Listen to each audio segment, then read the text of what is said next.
आज की परिस्थिति में तो मैं ये कह सकता हूँ कि न बीजेपी पे उम्मीदवार है, न जेजेपी पे, न कांग्रेस। सरकार तो है ही नहीं कोई। ये तो लुटेरों का एक गिरोह है जो दोनों हाथों से प्रदेश की संपत्ति को लूट के खा रहे। इस देश के हर प्रदेश में जाऊंगा, विभिन्न राजनीतिक दलों के लोगों से मुलाकात करूंगा और सबको साथ विचार विमर्श करके हम तीसरे मोर्चे का गठन करने में सफलता प्राप्त करें। आज हालत ये है कि हरियाणा प्रदेश के मुख्यमंत्री को उसके अपने विधानसभा क्षेत्र में लोगों ने उसका हेलीकॉप्टर नहीं उतरने दिया। इसलिए अब के चाहे मुझे फांसी टूटना पड़े, मैं हर बच्चे को उसकी योग्यता के मुताबिक नौकरी दूंगा। नमस्कार, पंजाब केसरी में आपका स्वागत है। मैं हूं बलवंत तक्षक। हरियाणा में ऐलनाबाद उपचुनाव होना है। किसानों का लंबे समय से कृषि कानूनों के खिलाफ आंदोलन जारी है और पूर्व मुख्यमंत्री ओम प्रकाश चौटाला भाजपा के खिलाफ तीसरे मोर्चे की गठन की तैयारियों में जुट गए हैं। क्या रहेगा तीसरे मोर्चे का स्वरूप, क्या रहेगा ऐलनाबाद में, क्या किसानों की मांगें मानी जाएंगी, इन्हीं मुद्दों पर आज हम बातचीत करेंगे इनेलो सुप्रीमो और पूर्व मुख्यमंत्री ओम प्रकाश चौटाला से। चौटाला साहब, आपका स्वागत है। धन्यवाद। ऐलनाबाद उपचुनाव 6 महीने के भीतर होना था, ये अवधि बीत चुकी है। सरकार उपचुनाव क्यों नहीं करवा रही? सरकार डरी हुई है जी। सरकार को इस बात का डर है कि इस चुनाव में तुम्हारी जमानत जब्त होगी। जी, तो आप क्या मानते हैं कि आपका मुकाबला भाजपा जसपा गठबंधन से है या कांग्रेस के उम्मीदवार से? आज की परिस्थिति में तो मैं ये कह सकता हूँ कि न बीजेपी पे उम्मीदवार है, न जेजेपी पे, न कांग्रेस। जी। दूसरी राजनीतिक पार्टियों के पास ऐलनाबाद उपचुनाव के लिए कोई उम्मीदवार ही नहीं है। तो साहब, इनेलो की तरफ से ये कहा जा रहा है कि जब भी ऐलनाबाद उपचुनाव होगा, चौधरी ओम प्रकाश चौटाला वहां से उम्मीदवार हो सकते हैं। अदालती दिक्कतों की वजह से आपके चुनाव लड़ने पर रोक है। आपकी तरफ से चुनाव आयोग में अर्जी भी दाखिल की गई है। आपको लगता है कि ऐलनाबाद उपचुनाव से पहले इलेक्शन कमीशन इस पे कोई फैसला दे देगा? ये तो इलेक्शन कमीशन का काम है, वो क्या करेगा। जी। कि मेरे चुनाव लड़ने का जहाँ तक संबंध है, ये मेरे इख्तियार में नहीं, मेरी पार्टी जो निर्णय लेगी मैं उस पर अमल करूँगा। और अगर इलेक्शन कमीशन से राहत नहीं मिलती है तो क्या इनेलो की तरफ से अदालत का दरवाजा इस मुद्दे को लेकर खटखटाने की कोई है बात? अब देखते हैं कौन अपील करता है जी। और उसके क्या रिजल्ट निकलते हैं, उसके मुताबिक चलते हैं। मतलब आपके मसले पर जो इलेक्शन कमीशन में अर्जी दी गई है, उसमें शायद ऐसा कोई एक पुराना उदाहरण बताते हैं कि सिक्किम के मुख्यमंत्री को इस तरह की कुछ राहत मिली थी। उसी तर्ज पे आपको राहत मिलने की उम्मीद है? उम्मीद पर दुनिया कायम। जी। चुनाव आयोग की जिम्मेवारी है कि वो अपना निर्णय दे। जी। अब वो क्या निर्णय देंगे ये तो उनके सोचने का काम। हमने इलेक्शन कमीशन पर दरख्वास्त दी है। जी। वो हमारी दरख्वास्त पर क्या फैसला करते हैं, अगर वो फैसला हमारे हक में करेंगे तो वेल एंड गुड, जी। नहीं करेंगे तो फिर निश्चित रूप से हमें कोर्ट में जाना पड़ेगा। तो साहब, ये ऐलनाबाद सीट है, ये आपकी परंपरागत सीट है। आप ही की पार्टी लगातार वहां से चुनाव जीतती रही, चाहे वो रिजर्व रही हो चाहे जनरल सीट रही हो। वहां से अभय सिंह चौटाला जी कई चुनाव जीत चुके हैं। तो अगर आप चुनाव नहीं लड़ते हैं और निर्वाचन आयोग कोई फैसला अभी नहीं करता है, तो क्या अभय सिंह चौटाला को ही वहां से आजमाया जाएगा या आपके पोते अर्जुन चौटाला भी मैदान में उतर सकते हैं? ये ना मेरे इख्तियार में है, जी, ना अभय के इख्तियार में है, ना अर्जुन के इख्तियार में है। इंडियन नेशनल लोकदल पार्टी जो निर्णय लेगी हम उस पर अमल करेंगे। जी। इनेलो की तरफ से आप हमेशा मुख्यमंत्री पद का चेहरा रहे। आपसे पहले चौधरी देवीलाल मुख्यमंत्री रहे और इस जब तक पार्टी में विघटन नहीं हुआ था तब तक ये उम्मीद की जा रही थी कि इस बार इनेलो हर हाल में सत्ता हासिल कर लेगी। लेकिन बीच में कुछ परिस्थितियां ऐसी रही कि पार्टी में विघटन हो गया। बीजेपी जसपा गठबंधन ने मिलकर सरकार बना ली। इनेलो जब अगली बार विधानसभा चुनाव के लिए मैदान में उतरेगी तो मुख्यमंत्री पद का चेहरा आप होंगे, अभय सिंह चौटाला होंगे या कोई और तीसरा चेहरा सामने आएगा? ये तो चुनाव पर निर्भर करता है जी। कि कौन लोग चुनाव लड़ेंगे, जी। कौन जीत के आएगा, किस पार्टी को बहुमत मिलेगा, जी। उसके बाद तय किया जाएगा। तो साहब, अदालती दिक्कतों की वजह से आप लोगों के बीच में लंबे समय तक नहीं रहे। इस बीच संगठन थोड़ा कमजोर पड़ा।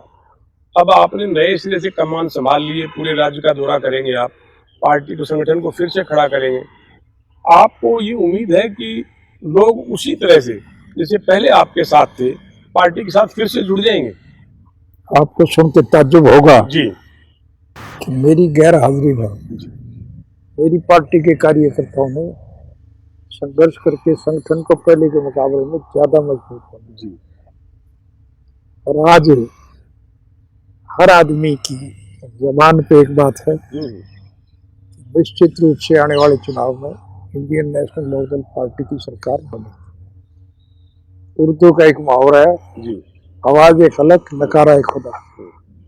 जनता की जो आवाज होती है वो परमात्मा का नगाड़ा होता है। अभी जो आप लोगों के बीच में जा रहे हैं, तो कौन कौन से ऐसे मुद्दे हैं जो साहब जिनको लगता है कि मौजूदा सरकार जो है उन मुद्दों पर ध्यान नहीं दे रही और लोग परेशान? ताज्जुब की बात तो ये है कि आप बार बार सरकार की बात कर रहे हो। सरकार तो है ही नहीं कोई, ये तो लुटेरों का एक गिरोह है जी। जो दोनों हाथों से प्रदेश की संपत्ति को लूट के खा रहे हैं। तो ऐसे कानून बनाते हैं जिससे योजनाबद्ध तरीके से इस देश का पैसा मुट्ठी भर जो बड़े उद्योगी घराने हैं, अंबानी और अडानी जैसे, उनके पास जाता है और उनसे सीधा ले रहे हैं। बेरोजगारी इस समय हरियाणा में सबसे बड़ा मुद्दा है। बेरोजगारी की दर पर चाहे कांग्रेस हो चाहे दूसरी अपोजिशन पार्टियां हो, वो सरकार को घेरने की कोशिश करती हैं। और उप मुख्यमंत्री दुष्यंत चौटाला ने कहा है कि हमने 75% हरियाणा के लोगों को प्राइवेट संस्थाओं में नौकरी देने के लिए कानून बना दिया। आपको लगता है कि ये कानून कारगर होगा और बेरोजगारी स्टेट से दूर हो पाएगी? सरकार की नीति अगर साफ हो जी तो सारे हालात ठीक हो सकते हैं सर, लेकिन सरकार की जब नीति ठीक नहीं है, सरकार स्वयं जब लूटने पर लगी है, तो फिर बेरोजगारी कैसे खत्म होगी? और बेरोजगारी के खिलाफ आज मेरे कहने की जरूरत नहीं, आप मेरी बात से सहमत होंगे कि चाहे ये नाम का किसान आंदोलन है, लेकिन आज इस आंदोलन में 36 जात के लोग शामिल हैं। हिंदू, मुसलमान, सिख, ईसाई, हरिजन, बैकवर्ड, व्यापारी, कर्मचारी, कारखानेदार, मजदूर, किसान और कमेरा, सभी लोग इसमें शामिल हैं कि नहीं? इससे साफ जाहिर है कि लोग इस शासन तंत्र से दुखी, और दुखी लोग जब मन बढ़ाएंगे तो निश्चित रूप से सत्ता का पतन हो। तो साहब, मुख्यमंत्री मनोहर लाल खट्टर बार बार ये कहते हैं कि मुट्ठी भर लोग बॉर्डर पे बैठे हैं और उन्हें किसान कोई नहीं है। ये वो लोग हैं जो आगे नगर पालिकाओं में, जिला परिषदों में चुनाव लड़ने के इच्छुक जो लोग हैं, उनका एक जमावड़ा है। प्रजातांत्रिक प्रणाली में हर व्यक्ति की सोच होती है वो चुनाव लड़े, सत्ता बनाए, जनहित के कामों में रुचि। तो आपके हिसाब से वहाँ किसान ही है या चुनाव लड़ने के इच्छुक लोग हैं? नहीं, वहाँ किसान है और वो किसान हैं जो दुखी, जो बेरोजगार है, जिनके रोजगार के साधन सारे समाप्त हो चुके हैं। पिछले 7-8 महीने से जो साहब ये आंदोलन जारी है, बहुत से लोगों की जान चली गई है। पंजाब में कांग्रेस के एक विधायक हैं राजकुमार वेरका, उन्होंने कहा है कि मुख्यमंत्री कैप्टन अमरिंदर सिंह से उनकी बात हुई है और पंजाब के जो 220 लोग इस आंदोलन में अपनी जान गंवा चुके हैं, उनकी एक सूची बनाई जा रही है ताकि उनके पीड़ित परिवारों के सदस्यों को सरकारी नौकरी दी जा सके। हरियाणा सरकार ने ना कोई मुआवजा दिया, ना किसानों की कोई सुध ली है। आपको लगता है कि हरियाणा के जिन किसानों ने अपनी जान गंवाई है इस आंदोलन में, उनको कोई मुआवजा या सरकारी नौकरी का प्रावधान करना चाहिए सरकार को? इस आंदोलन में जो लोग जुटे हुए हैं उनकी सबसे ज्यादा मदद जो है वो हरियाणा प्रदेश की इंडियन नेशनल लोकदल पार्टी की तरफ से की जाती है। मेरी पार्टी ने उन लोगों के ठहरने के लिए शामियाने उपलब्ध कराए हैं, सोने के लिए चारपाइयाँ दी हैं, खाने के लिए राशन भिजवाए हैं, उसको पकाने के लिए गैस के सिलेंडर दिए हैं। अगर बिजली चली जाए तो उनको जनरेटर और कूलर दिए, ठंडा पानी भी उपलब्ध कराया। और आपने जैसे बताया कि कुछ लोग मर गए, बीमार आदमी के इलाज के लिए सरकार तो कुछ नहीं कर रही है, लेकिन हमारी पार्टी ने 40-40 बेड के 2 हॉस्पिटल बनाए, यहाँ निःशुल्क इलाज हो रहा है। अभय सिंह चौटाला जी उद्घाटन करके आए अस्पताल का। तो ये जो अस्पताल है, निःशुल्क अस्पताल, ये आंदोलन जब तक जारी रहेगा, अस्पताल यूं ही चलते रहेंगे? अस्पताल तो बाद में भी चलते रहे। अच्छा, बाद में भी चलते रहेंगे। तो साहब, केंद्र सरकार कह रही है कि हम किसानों से बातचीत करने के लिए तैयार हैं। किसान करें बातचीत के लिए, हम भी तैयार हैं, लेकिन केंद्र सरकार कानून वापस लेने को तैयार नहीं है, और किसान जब तक कि अपने कानून वापस नहीं लेते, किसान पीछे नहीं हटने वाले। आपको क्या लगता है कि अगर केंद्र सरकार और किसान संगठन आपस में इसी तरह जिद पे अड़े रहेंगे तो इसका परिणाम क्या निकलेगा? ये तो भविष्य के गर्भ में है जी, कि इसका फैसला क्या होगा। केंद्र की सरकार बजिद है जी, कि वो कानून विड्रा नहीं करेगी, हाँ जी, और आंदोलनकारी इस बात पे बजिद है कि वो हर हालत में सरकार को मजबूर करेंगे कि उसकी कानून वापस लें। जी। तो लड़ाई का क्या परिणाम निकलेगा ये तो मैं नहीं कह सकता। आपने चौटाला साहब ये कहा है कि भाजपा सरकार से लोग परेशान हैं, और इसी के मद्देनजर आपने तीसरा मोर्चा गठित करने की प्रयास शुरू कर दिए हैं, और आपने कहा भी है कि ये तीसरा मोर्चा जो भाजपा विरोधी पार्टियां उनको एक मंच पे लाएंगे, और आप सभी राज्यों का दौरा करेंगे। तो ये दौरा कब से शुरू होगा, और कब तक आपको उम्मीद है कि तीसरा मोर्चा शक्ल ले लेगा? मैं अगले पूरे महीने में इस देश के हर प्रदेश में जाऊंगा, विभिन्न राजनीतिक दलों के लोगों से मुलाकात करूंगा, जी, और सबको साथ विचार विमर्श करके तीसरे मोर्चे का गठन करने में सफलता प्राप्त करें। आपने बताया है कि आप बिहार के मुख्यमंत्री नीतीश कुमार जी से मिलने वाले हैं। वो आपके पास आएंगे, आपके साथ बैठ के दोपहर का भोजन करेंगे, राजनीतिक चर्चा भी होगी। लेकिन नीतीश कुमार जी तो खुद बीजेपी के साथ गठबंधन में सरकार चला रहे हैं, तो क्या लगता है आपको कि वो भी तीसरे मोर्चे में शामिल हो सकते हैं? अब ये तो नीतीश कुमार जी ने सोचना है कि वो क्या करेंगे, जी, लेकिन मेरे नीतीश जी से व्यक्तिगत संबंध है, पारिवारिक संबंध है, जी, और उस संबंधों के दृष्टिगत मुझे खुशी है वो मेरे पास आएंगे, मेरे साथ बैठ के भोजन करेंगे, और 2 राजनेता जो आपस में बैठ के बात करेंगे, निश्चित रूप से राजनीतिक चर्चा हो। जनता दल यूनाइटेड के महासचिव जो हैं केसी त्यागी साहब, वो आपसे मिले थे, उसके बाद ही शायद नीतीश कुमार जी से बातचीत आगे बढ़ी है। अभी दिल्ली में पश्चिम बंगाल की मुख्यमंत्री ममता बनर्जी आई हुई है, तो इसी दौरान क्या आपकी उनसे मुलाकात होगी, या फिर आगे की कोई तारीख आप तय करेंगे उनसे बातचीत के लिए? मैं उनसे मिलूंगा, जरूर बातचीत करूंगा। जी, कब मुलाकात हो, कहाँ पे हो, हम्म। ये तो उनसे बात करने पे पता। तो साहब, एक जमाने में 89 में चौधरी देवीलाल जी ने सारी पार्टियों को मिला के कांग्रेस के खिलाफ एक मंच पर खड़ा कर दिया था, और हम इस बात के गवाह हैं। लोकसभा चुनाव में देवीलाल जी के साथ एक महीने रथ में हमारी भी ड्यूटी लगी थी। तो वो कांग्रेस को धराशायी करके जनता दल को सत्ता में ले आए। अब आपने प्रयास शुरू किया है, आपको लगता है कि भाजपा विरोधी सभी दलों को आप एक मंच पे ले आएंगे और तीसरे मोर्चे की सरकार बन पाएगी केंद्र में? मेरी हताल बसी कोशिश ये होगी कि सबको एक मंच पर लाऊं। जी, उसमें मुझे कितनी सफलता मिलेगी ये मैं आज नहीं कह सकता। तो इतिहास में हमने देखा है चौधरी साहब कि जब कई दल मिलके एक पार्टी बनाते हैं, या गठबंधन बनता है, या मोर्चा बनता है, वो सत्ता में तो आ जाता है, लेकिन लंबा नहीं चल पाता। धीरे धीरे सभी पार्टियों के अपने स्वार्थ हैं, खींचतान ऐसी होती है कि वो जल्दी गिर जाती है सरकार। तो ये तीसरे मोर्चे की रूपरेखा क्या होगी कि अगर वो मिलके एक मंच पर आए तो लंबे समय तक साथ चल सके? बातचीत में से ही परिणाम निकलेंगे। जी, कैसा सुखद परिणाम निकलेगा ये तो बातचीत के बाद ही पता चलेगा। तो पहले जो मोर्चे जो साहब बनते रहे वो कांग्रेस के खिलाफ बनते रहे, अब आप मोर्चा भाजपा के खिलाफ बना रहे हैं। कांग्रेस की सभी स्टेट्स में इकाइयां हैं, बड़ी पार्टी है, लंबे समय तक सत्ता में रही है। क्या तीसरे मोर्चे में आप कांग्रेस को भी शामिल करेंगे? हमारे साथ कोई भी शामिल होना चाहेगा, हम उसका स्वागत करेंगे। जी, हमारा कोई व्यक्तिगत स्वार्थ नहीं, हम राष्ट्र हित के लिए स्वर्गीय चौधरी देवीलाल जी के स्वप्न को साकार करने के पक्ष पर। स्वर्गीय चौधरी देवीलाल जी ने सारी उम्र इस बात के लिए संघर्ष किया जी, कि लोगों की मूलभूत जरूरियात, रोजी रोटी, कपड़ा, मकान, शिक्षा और स्वास्थ्य का प्रबंध सरकार करेगी। जी। बहुत लंबी लड़ाई लड़ी है। अभी अभी आपने कहा है कि जो देवीलाल जी की जयंती पर आप एक बड़ी रैली करेंगे तो हर साल ही करते हैं। हाँ, और उम्मीद कर रहे हैं इस रैली में तीसरा मोर्चा कोई आकार लेगा और उसके घोषणा आप उस रैली में करेंगे। तो समय थोड़ा कम लगता है क्योंकि बहुत सारे दलों को आपको इकट्ठा करना है आपने, हम तो और 2 महीने का समय बाकी है। 2 महीने पड़े। 2 महीने में ये सब कवायद पूरी हो जाएगी। 2 महीने का तो बहुत समय बड़ा होता है जी। तो कहाँ रैली करेंगे चौधरी साहब, और उस तीसरे मोर्चे की रूपरेखा जो है वो क्या होगी, लोगों तक क्या बात पहुंचाएंगे उस रैली के जरिए? ये मेरे अधिकार क्षेत्र में नहीं है जी।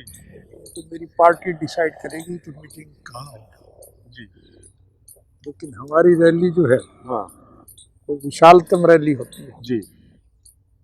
और अब के पिछली सारी रैलियों के मुकाबले में ये रैली और ज्यादा बड़ी। हमने देखा चौधरी साहब, हरियाणा में जब भी गठबंधन की सरकारें बनी हैं, चाहे आपने बीजेपी के साथ मिलकर सरकार बनाई हो, चाहे बंसीलाल जी ने भाजपा के साथ मिलकर सरकार बनाई हो, वो कार्यकाल पूरा नहीं कर पाती।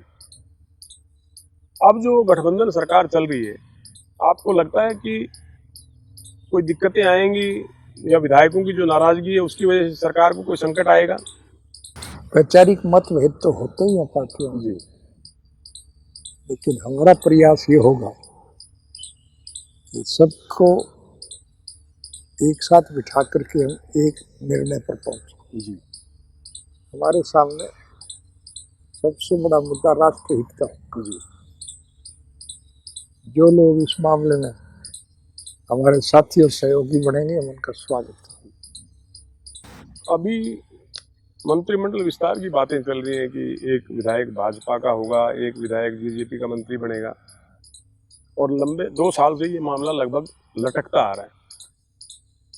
तो मंत्रिमंडल विस्तार के बाद विधायकों में सरकार के प्रति नाराजगी बढ़ेगी या सब इसी तरह चल पाएगा? ये तो मैं नहीं कह सकता।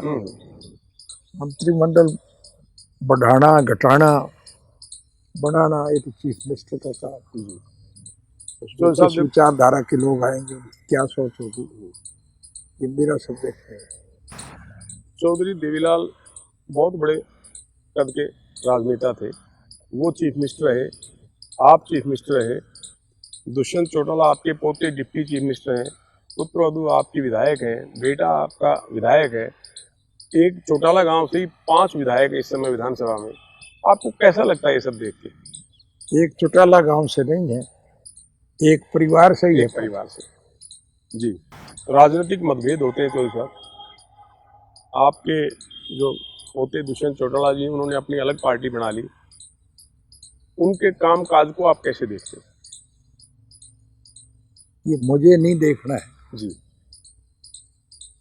लोग देखते हैं जी। और उनके कामकाज को कैसे देखते हैं इसका तो सबूत लोगों ने दे दिया। जी। कि दुष्यंत चौटाला को उसके अपने विधानसभा क्षेत्र के किसी गांव में लोग घुसने नहीं दे रहे। आज हालत ये है कि हरियाणा प्रदेश के मुख्यमंत्री को उसके अपने विधानसभा क्षेत्र में लोगों ने उसका हेलीकॉप्टर में उतारना, 1 दफा नहीं 3 दफा नहीं।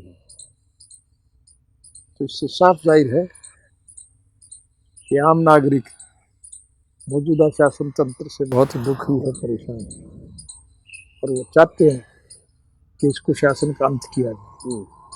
उसके लिए वो मजबूत तीसरे मोर्चे के पक्ष पर है। निश्चित रूप से हमें तीसरा मोर्चा बनाने में सफलता मिलेगी। जननायक जनता पार्टी के एक वयोवृद्ध विधायक है, सबसे सीनियर बुजुर्ग विधायक है राम कुमार गौतम, वो लगातार पार्टी के खिलाफ बोलते हैं। टोहाना के विधायक देवेंद्र बबली हैं, वो भी लगातार पार्टी के खिलाफ बोलते हैं।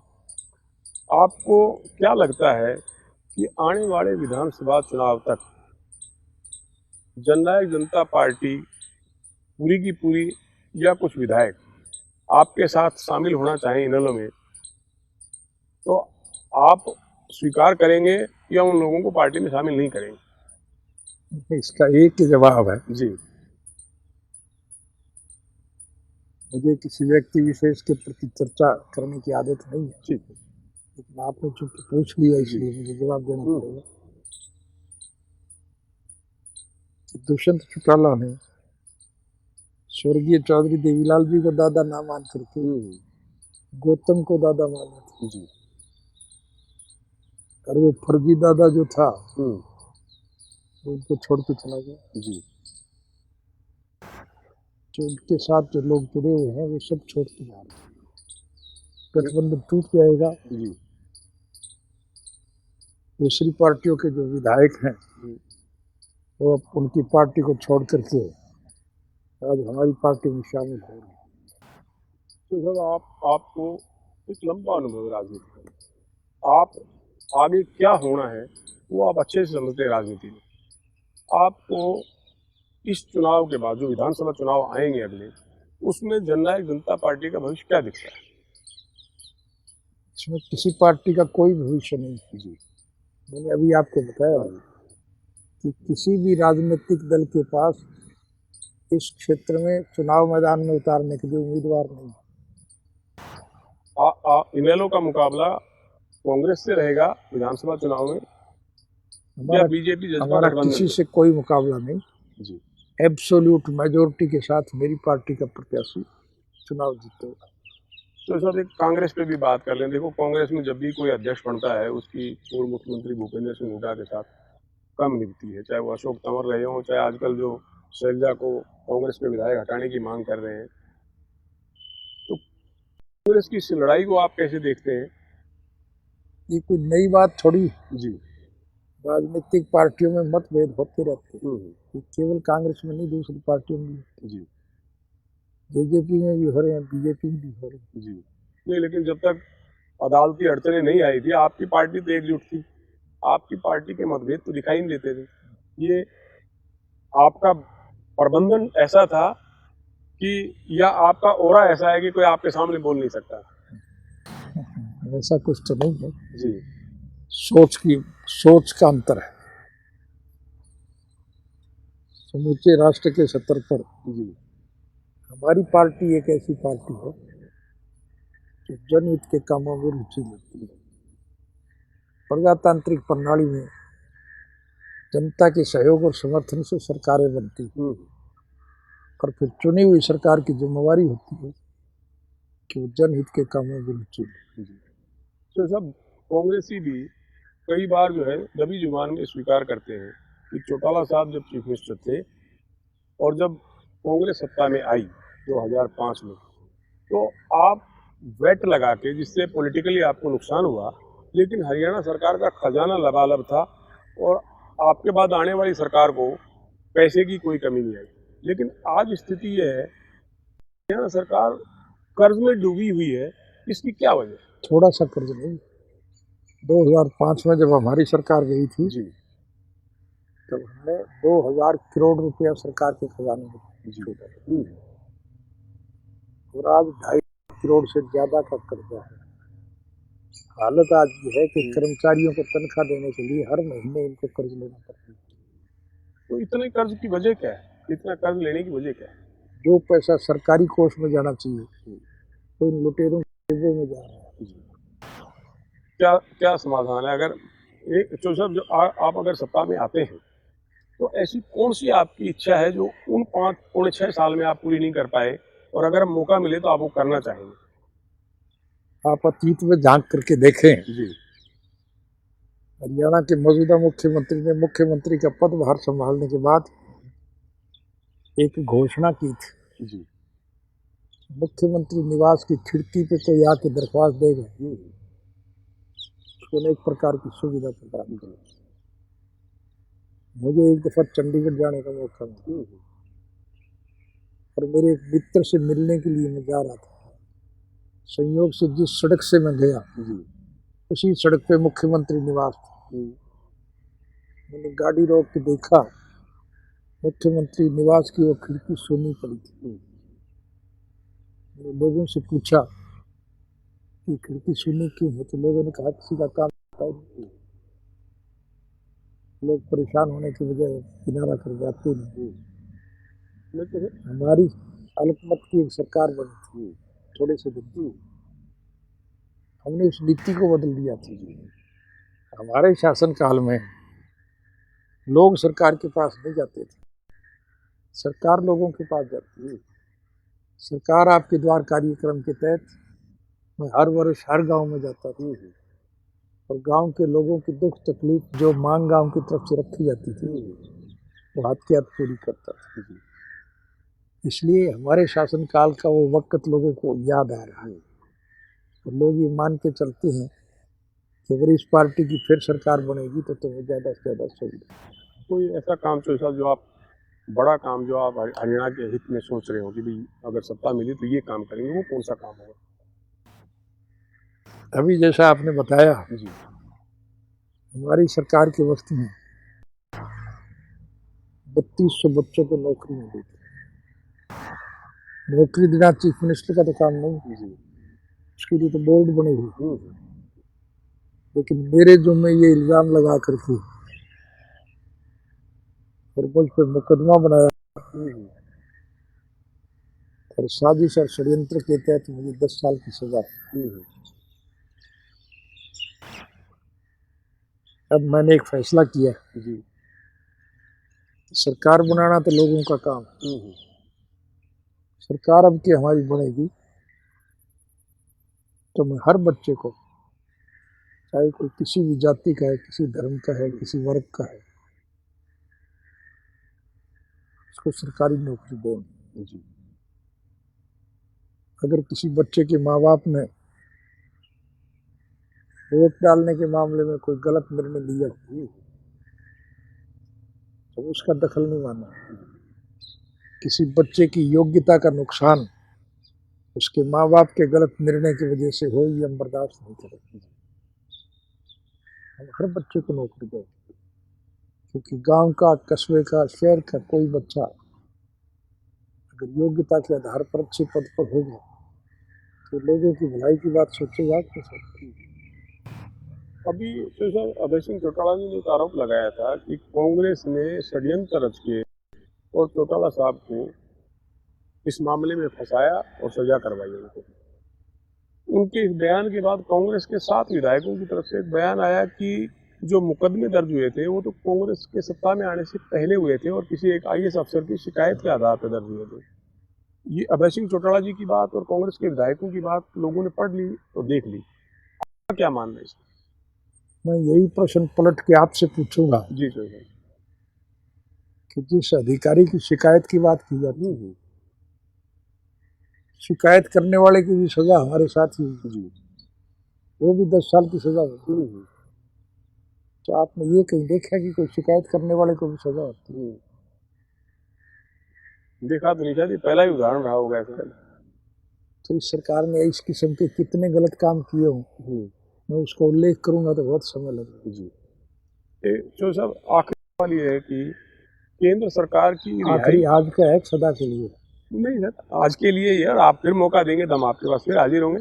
ये सवाल ये था कि केंद्र सरकार की जो शर्तें थी रिहाई की वो आप पूरी करते थे, फिर भी आपको रिहा करने में 2-2.5 साल का समय लग गया। ये किसने किया? बीजेपी की केंद्र की सरकार ने किया कि दिल्ली की केजरीवाल सरकार की वजह से देरी हुई? ये देरी क्यों हुई? मतलब सरकार की सोच गलत थी। जी, तो सरकार के दिमाग में एक बात थी जी सर, कि अगर चौटाला जेल से बाहर आएगा तो सत्ता में परिवर्तन हो, जी, उनकी सरकार बनेगी और तुम्हारे किए हुए कुकर्मों की तुम्हें सजा मिलेगी, जो निश्चित रूप से सरकार हमारी बनेगी। जी, जैसा मैंने अभी पहले बताया, हम हर बच्चे को नौकरी देंगे। 3200 बच्चों को नौकरी देने के लिए तो मुझे 10 साल की सजा हुई। और आप सुन के हैरान होंगे कि जिन बच्चों को मैंने नौकरी दी उनकी तो प्रमोशन ना होगी, तो मैं सजा से भी ज्यादा समय जेल में काट के आया। इसलिए अब के चाहे मुझे फांसी टूटना पड़े, मैं हर बच्चे को उसकी योग्यता के मुताबिक नौकरी दूँ। शुक्रिया चौधरी पंजाब के इस बातचीत के लिए। तो ये थे हरियाणा के पूर्व मुख्यमंत्री ओम प्रकाश चौटाला, जिनका ये मानना है कि 3200 बच्चों को नौकरी देने के एवज में उन्हें सजा हुई थी। अगर वो फिर सत्ता में आते हैं तो हरियाणा में हर बच्चे को सरकारी नौकरी देंगे, भले ही इसके लिए उन्हें फांसी पर ही क्यों न लटका दिया जाए। चौटाला साहब का भी मानना है कि निश्चित रूप से भाजपा के खिलाफ विपक्षी पार्टियों का तीसरा मोर्चा बहुत जल्दी ही गठित होगा। पंजाब केसरी के लिए कैमरामैन अमनदीप सिंह के साथ बलवंत अक्षक, चंडीगढ़।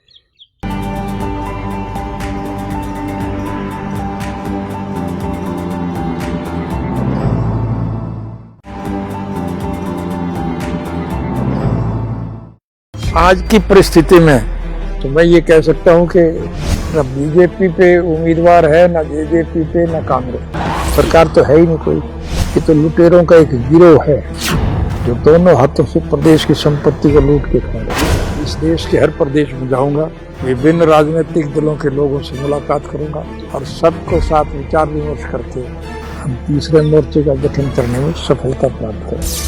आज हाल